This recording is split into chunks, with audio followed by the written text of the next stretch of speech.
We're finally learning the lengths to which the Obama and Biden administrations went to weaponize the FBI, the DOJ against conservatives. Now, of course, there's the Russiagate hoax, which dominated years of political coverage in the media, and an effort to get Trump with criminal charges over January 6th, the anti-Catholic memo, and who could forget the Hunter Biden laptop? What role did the FBI play in suppressing the Hunter Biden laptop story during the 2024 election? Off the top of my memory, sir, I believe the FBI was in possession of verified information from that laptop, and it was improperly publicized that they did not have information and masked it as Russian disinformation. We now know that was categorically false. What a track record. This is the disinformation factory over there at the DOJ and FBI. Well, tonight we're learning more about the Arctic Frost operation that targeted nearly 100 conservatives and conservative groups, launched by anti-Trump FBI agent Timothy Thibault. Some examples of the groups that the Ray FBI sought to place under political investigation included the Republican National Committee, Republican Attorneys General's Association, and Trump political groups. On that political list for investigation was one of Charlie Kirk's groups, Turning Point USA. In other words, Arctic Frost wasn't just a case to politically investigate Trump.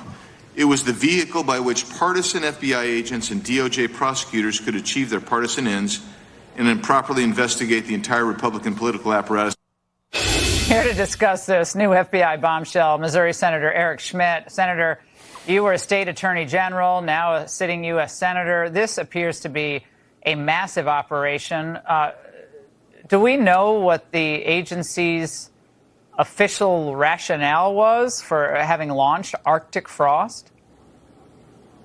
This was just to sweep up conservatives because Biden had come into office. And I tell you, this hits a little home for me. I was actually chairman of the Republican Attorneys General Association at the time this was happening, and to come to find this out now, it's pretty remarkable. And by the way, I heard that clip coming in, Laura, about the Hunter Biden laptop story. I write about it in The Last Line of Defense, my new book out. We took the deposition of Elvis Chan. It's very clear in November of 2019 they knew the laptop was real. They tried to pre-bunk it all in 2020 with the big tech companies. But this was part of an effort by the FBI to go after conservative causes and leaders, including Charlie Kirk at Turning Point, as it turns out, including the RAG of the Republican Attorneys General Association, RGA, sort of the whole of Republican apparatus, the conservative movement.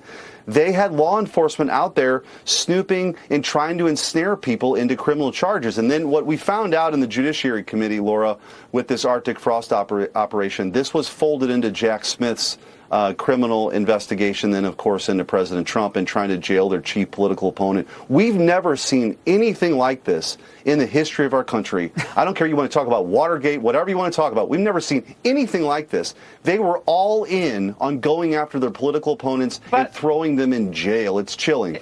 And again, I'll say what I said in the angle. And they called Trump a fascist. This is one of the clear definitions of fascism, destroying your political opponents through these types of tactics. Okay, that is fascistic, and I don't throw that word around lightly. But I want to get to this, Senator, because this unclassified document from the FBI states that more than 150 interviews were conducted, 400 subpoenas served, search warrants for 10 phones, 20 other electronic devices, even President Trump's then Twitter account.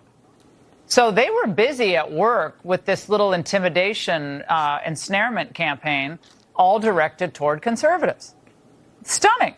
That's right. And you got to remember, what they had going on, this is Soviet-style justice. I don't know any other way to put it, and I don't use that term lightly either, but Jack Smith was brought on. People knew exactly who Jack Smith was, what he's all about. But the January 6th committee was happening at the same time. Arctic Frost is happening at the same time. The political prosecution of their chief political opponent was going on at the same time. Again, this is unprecedented in American history. The idea that the FBI and other intel agencies were working to not only discredit people, but to criminally prosecute them for their political beliefs. You wonder why. You look at the polling, Laura, that 25% of those who self-identify as very liberal believe that political violence then is justified, right? And 85% of Democrats believe President Trump is a fascist. And over 50% of Democrats and those on the left believe that an assassination of President Trump is justified. This is a sickness on the left that has to be stopped.